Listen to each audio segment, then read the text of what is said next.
죄송합니다. 합격자 명단에 이름이 없습니다. 벌써 3년째였습니다. 중고등학교 교사가 되겠다는 꿈을 품고 도전한 임용고 시 휴대폰까지 중지시키고 하루 12시간씩 꼬박 도서관에 앉아 머리에 쥐가 날 정도로 공부에 매진한 결과였기에 실망은 더 컸습니다. 무엇이 잘못된 걸까? 아무리 고민을 해봐도 답을 찾지 못하자 애꿎게 하느님께로 원망의 화살을 돌렸습니다. 10년 넘게 새벽미사 오르간 반주 봉사도 해왔고 주일 미사도 거르지 않았으며 남에게 크게 해가 되는 일도 하지 않았습니다. 주님, 대체 왜 제게 이런 시련을 주시는 건가요? 그렇게 답답한 시간을 보내고 있던 그때 저는 우연히 이냐시오 성인의 묵상기도를 접하게 되었습니다. 성경을 읽고 특별히 마음이 머무는 구절을 묵상하고 나 자신은 말씀대로 살아가고 있는지 성찰하며 하느님의 뜻을 찾는 방식이었습니다. 어쩌면 긴 시련에 대한 풀리지 않는 해답을 찾을 수 있을지도 모른다고 생각했습니다. 저는 매일 1시간씩 성경 묵상으로 묵상을 했고 기도 중 성찰했던 것을 노트에 기록했습니다. 처음에는 묵상하다 잠이 들기도 하고 딴 생각에 빠져 1시간을 보낸 날도 있었습니다. 하지만 기도도 습관이었습니다. 2달쯤 지나자 조금씩 예수님의 말씀에 귀를 열어둘 수 있었습니다. 서서히 변화가 느껴졌습니다. 저에게 찾아온 고통만 보이던 전과는 달리 말씀 안에서 저는 무한한 사랑을 주시는 예수님을 느낄 수 있었습니다. 저를 사랑하신다고 생각하니 지금 닥친 고통에도 주님의 사랑이 숨어 있을 것이라는 믿음이 생겼습니다. 주님은 늘 우리에게 필요한 것을 먼저 알고 계시는 분이라는 말씀이 새삼 와 닿았습니다. 그제야 저는 3번이나 시험에 떨어진 이유를 어렴풋이 알 것 같았습니다. 하느님께서는 제가 당신의 사랑을 깨닫기를 기다리고 계셨던 것이지요. 미워하셔서 떨어뜨리신 것이 아니라 사랑하셔서 기다리셨던 것입니다. 그 후 저의 기도는 바뀌었습니다. 다시는 시험에 합격시켜달라고 떼쓰지 않았습니다. 대신 교직에서 저를 하느님의 영광을 드러낼 수 있는 도구로 쓰시고자 한다면 붙여주시고 그 길이 당신께서 원하시는 길이 아니라면 겸허히 받아들이겠다고 기도드렸습니다.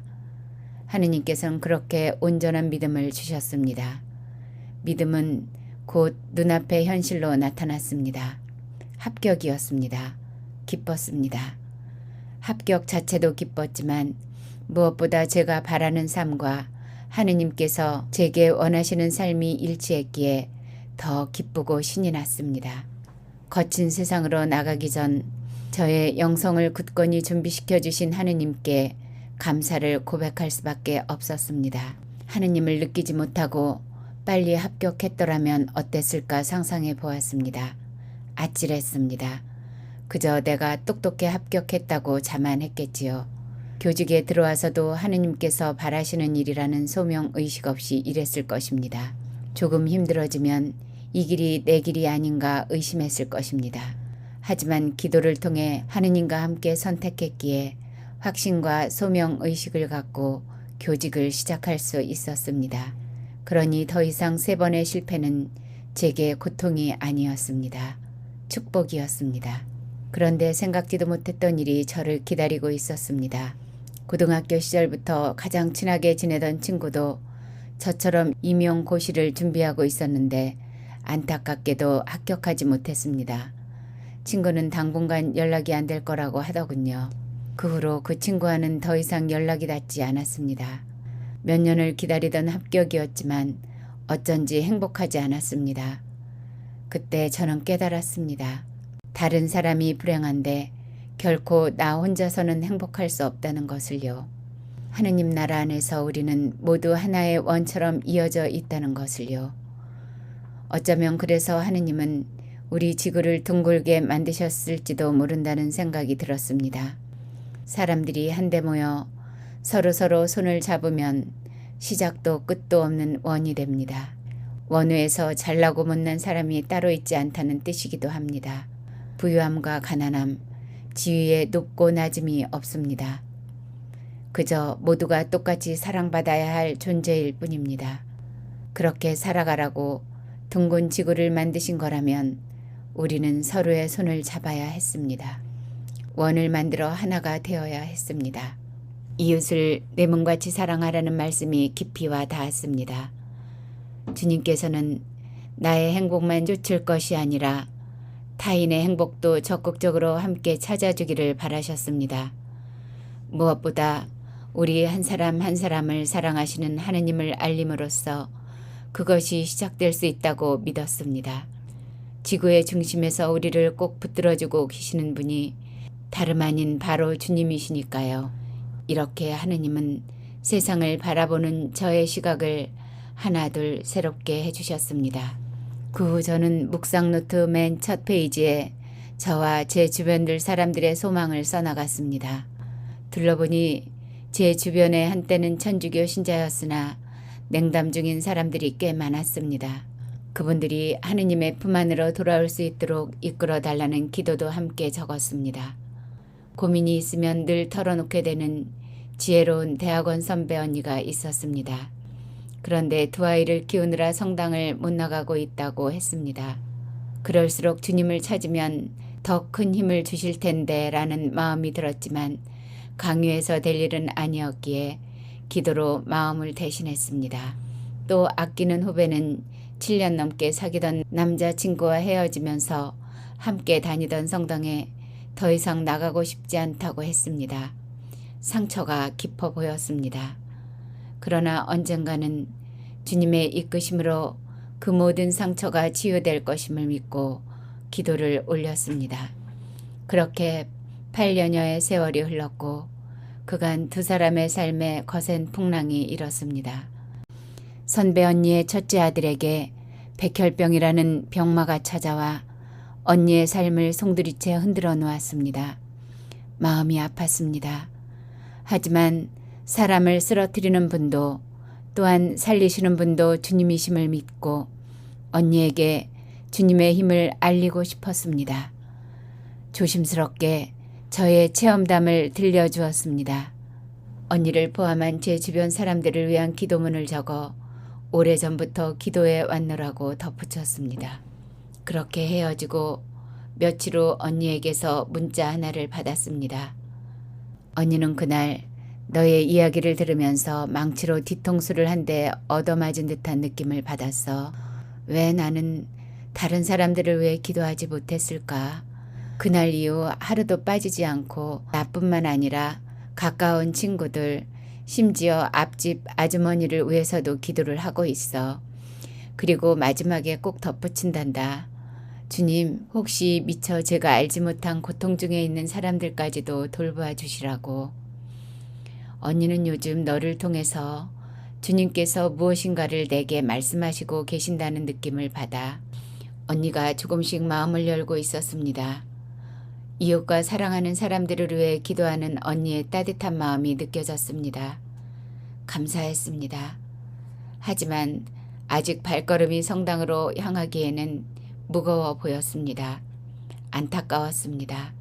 왜냐하면 우리의 기도를 올리는 것만큼이나 하느님께서 우리에게 바라시는 것이 무엇인지를 듣는 일 또한 중요함을 체험을 통해 알고 있었기 때문입니다. 미사에 참여해 주님의 말씀에 귀를 열고 그 말씀을 실천하며 살아갔을 때 삶이 더 풍요로워짐을 알리고 싶었습니다. 용기를 내어 다시 한번 성당에 나갈 것을 권했을 때 언니는 자신의 답답한 심정을 털어놓았습니다. 대학교 시절 주일학교 교사를 하면서 정말 하느님이 내 머리 위에 은총을 쏟아 부어주신다는 느낌을 받았어. 그런데도 이상하게 성당으로 발걸음이 잘 떨어지지 않는데 정작 그 이유를 잘 모르겠어. 어떻게든 언니의 마음을 주님께로 다시 향하게 하고 싶었습니다. 어떤 말이 언니의 마음을 움직일 수 있을까? 머리로는 확신이 서지 않았습니다. 하지만 지난날 언니를 위해 기도해오던 그 순간부터 지금까지 분명 하느님의 이끄심이 있었을 것이라는 생각이 들자 자신감이 생겼습니다. 순간 머리에 비유 하나가 떠올랐습니다. 반드시 이 순간 성령께서 함께 하신다는 믿음이 들었습니다. 벅찬 믿음을 가라앉히고 조금 전 성령께서 제 마음에 오셔서 풀어놓고 가신 듯한 이야기를 전했습니다. 언니, 내 얘기 좀 한번 들어봐. 어떤 선생님이 학교에서 학급 담임 교사를 하면서 심성이 곱고 재능도 출중해서 크게 될 것 같은 제자 하나를 만났어. 세상에 빛이 되길 바라는 마음으로 다른 아이들보다 더 많은 정성과 사랑을 쏟았지. 덕분에 그 아이는 좋은 대학에 입학도 하고 사회에 나가서도 큰 성공을 거두었어. 그런데 있지, 그 아이가 더 이상 선생님을 찾아오지 않는 거야. 언니, 그때 그 선생님은 어떤 심정이실까? 언니는 생각에 잠긴 듯 말이 없었습니다. 잠시 후 언니는 품고 있던 의문이 풀린 표정을 지으며 조용히 말문을 열었습니다. 이제 내가 어떻게 해야 할지 어렴풋이 조금은 알 것도 같아. 저의 머리로는 납득할 수 없는 하느님의 이끄심이 분명 있었습니다. 언니와 헤어지고 집으로 돌아오는 차 안에서 뜨거운 눈물이 볼을 타고 흘러내렸습니다. 보이지 않는 주님을 느낄 수 있어 감사한 마음이 가슴을 뜨겁게 달구었습니다. 저는 의심하지 않습니다. 언니에게 지금 닥친 시련도 하느님의 사랑 안에서 축복이었음을 고백하게 될 날이 올 것임을 말입니다. 대학원 후배도 교사 임용 고시에 몇 번 실패하자 교육행정 공무원으로서 시험을 변경하였으나 실패에 실패를 거듭했습니다. 저는 그 고통을 누구보다 잘 알고 있었습니다. 더불어 시련 속에서 주님께서 무엇을 원하는지도 더욱 잘 알고 있었습니다. 하지만 전에 한번 성당에 나갈 것을 권했을 때 보였던 완강한 마음이 떠올랐습니다. 얘기를 시작하기 전 잠시 화살 기도를 올렸습니다. 주님, 제 입술을 통해 당신의 지혜를 말씀해 주십시오. 아멘. 용기를 내어 저의 체험담을 들려주었습니다. 후배를 위해 오래전부터 기도해 왔다는 말도 함께 전했습니다. 제 말이 끝나기 무섭게 눈물이 그렁그렁한 후배를 볼 수 있었습니다. 언니는 대체 내가 뭐라고, 날 왜 그렇게 기도를 하고 애를 써? 라고 물어왔습니다. 언니가 하느님을 알기 전과 알고 난 후의 삶이 너무 달랐기 때문이야. 살아가면서 보이지 않는 주님의 뜻을 느끼는 기쁨이 얼마나 큰지 언니 혼자만 이 행복을 느끼면 안 될 것 같아 너에게도 맛보게 해주고 싶은 거야. 이야기를 다 듣고 난 후배는 이렇게 말했습니다. 언니는 사는 게 참 재미있겠다. 나도 한번 하느님을 만나고 싶네. 곧바로 저는 후배를 성당으로 안내했고 12년간의 냉담을 깨고 다시 신앙생활을 시작하게 되었습니다. 감사했습니다. 오랜 시간 두 사람을 위한 기도를 올렸지만 응답을 받지 못한다고 느꼈던 순간도 있었습니다. 하지만 주님께서 일하시기를 원하는 때가 있음을, 또 그때가 오리라는 믿음으로 묵묵히 기도해야 함을 두 사람을 통해 체험했습니다. 저에게 최고의 선교지는 학교였습니다. 신자인 아이들이 힘들어하는 모습을 볼 때면 손을 잡고 학교 운동장을 돌며 묵주기도를 바쳤고, 수능을 앞두고 묵주 고리기도를 바치자고 제안하면서 신앙을 키워주려고 노력했습니다. 신자가 아닌 학생들에게는 교사로서 훈육해야 하는 상황일지라도 진심으로 사랑하는 마음만은 꼭 전달되도록 애썼습니다. 복음 전파는 다름 아닌 사랑을 전하는 일이라고 믿었기 때문입니다. 특히 하느님은 형편이 어렵거나 사랑이 결핍된 학생들에게 저의 눈을 돌리셨습니다. 그러던 중 수원의 한 고등학교 1학년 담임을 맡으면서 한 아이와 특별한 연을 맺게 되었습니다. 짧은 커트머리에서 범상치 않은 안경을 쓴 모습에서 영락없이 예술가의 기질이 묻어나는 디자이너를 꿈꾸는 아이였습니다. 계산하지 않고 무엇이든 열심히 하고 유머와 인격까지 갖춰 저 녀석 정말 커서 뭐 하나 크게 되겠다는 생각이 들 정도였습니다. 알고 보니 가정 형편도 넉넉하지 못하고 할아버지와 할머니 손에서 자란 아픔이 있는 아이였습니다. 저는 그 아이의 아픔을 보듬어주고 싶었고 다른 학교로 전근을 가서도 꾸준한 관심과 사랑을 이어갔습니다. 어느덧 고3이 된 아이는 대입 지원을 위해 자기소개서 쓰는 일에 대한 어려움을 털어놓았습니다. 저는 주저앉고 달려갔습니다. 직접 글을 쓰는 것은 제자의 몫이고 제가 도와줄 수 있는 일이 무엇일지 고민했습니다. 그동안 함께한 시간 속에서 제가 보고 느낀 아이의 있는 그대로의 모습을 이야기해 주는 것이 도움이 될 것 같았습니다. 수지야, 선생님은 디자이너를 꿈꾸던 내가 1학년 때 불가능해 보였던 수학과학 영재학교에 도전해서 결국 당당히 선발되었을 때 또 편견과 두려움을 깨고 뛰어든 너의 도전 정신에 박수를 보냈었어. 그리고 지난 여름밤 공원에서 우리가 나누던 대화 기억나니? 부족한 환경이지만 오히려 그 결핍이 널 성장시킨 밑거름이 되었다고 했던 너의 말. 선생님은 그런 모습에서 너의 희망을 본단다. 며칠 뒤 자기소개서를 나름대로 잘 완성해 제출했다는 말과 함께 편지 한 통을 메일로 보내왔습니다. 선생님, 친구들 사이에서 저는 비밀스러운 아이였습니다. 저의 내면 깊이 있는 생각들을 쉽게 내비치지 않았기 때문에 저를 제일 잘 아는 사람은 저밖에 없다고 생각했습니다. 자신에 대해 자신이 제일 잘하는 것은 당연한 일이지만 자신밖에 자신을 알아줄 사람이 없다는 것은 굉장히 불행한 일이었습니다. 그러나 뛰어난 통찰력과 사소한 것까지 기억해 주시는 선생님의 관심은 자신을 알고 있는 또 다른 사람이 있다는 것에 대한 행복을 알게 해주었습니다. 이어서 한 번 더 그 아이를 만나며 마음에 품지 못했던 선물을 받았습니다.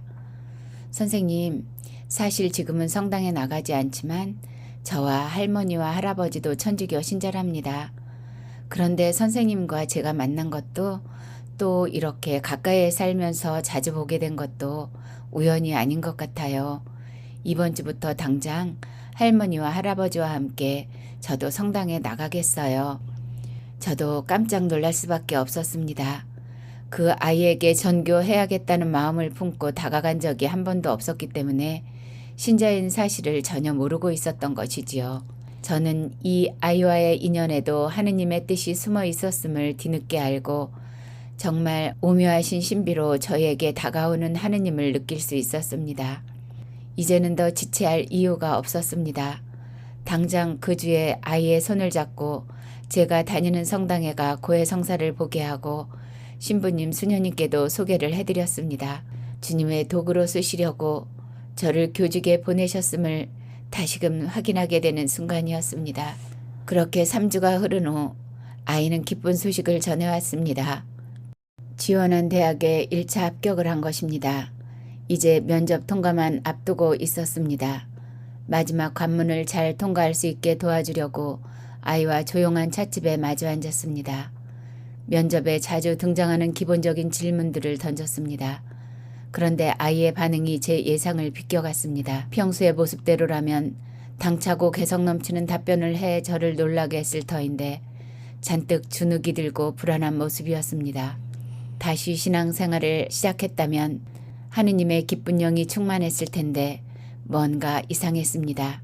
선생님이랑 성당 간 이후로 주일 미사 거르지 않고 잘 나가고 있지? 아이는 쭈뼛쭈뼛 대답을 못했습니다. 순간 아이에게 실망스러운 마음이 들었습니다.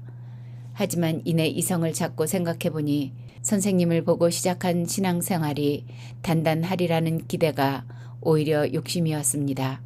1대1로 하느님을 만나고 느껴야 했습니다.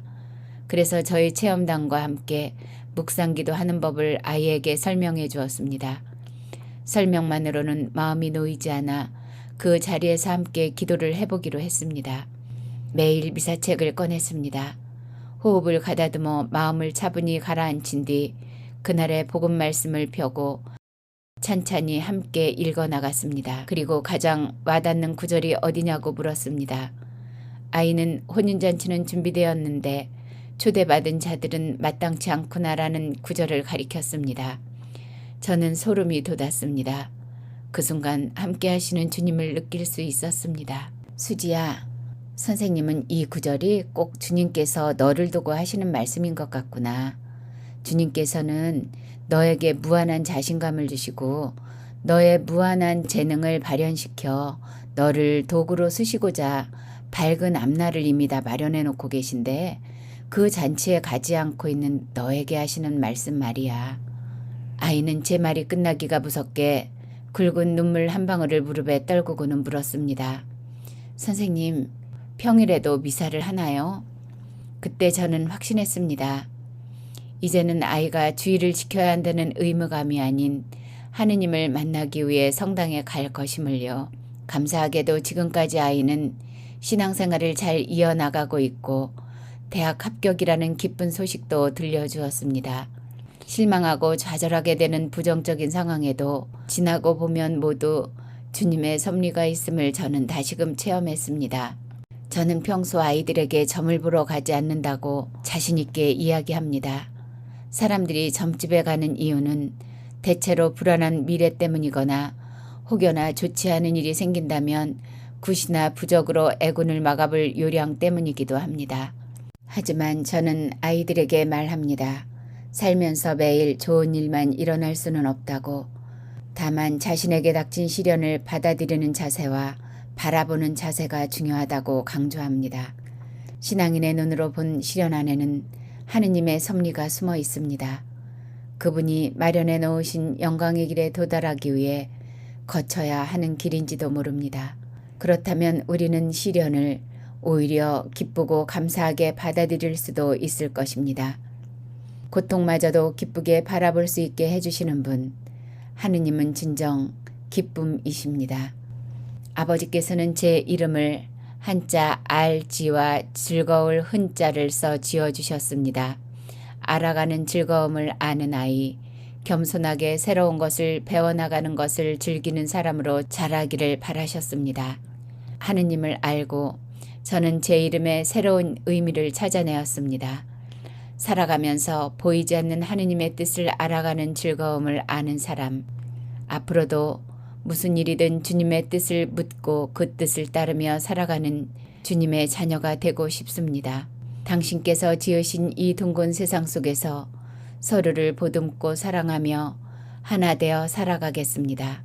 세상을 사랑의 눈으로 바라보게 해주신 주님, 이제와 영원히 사랑하겠나이다.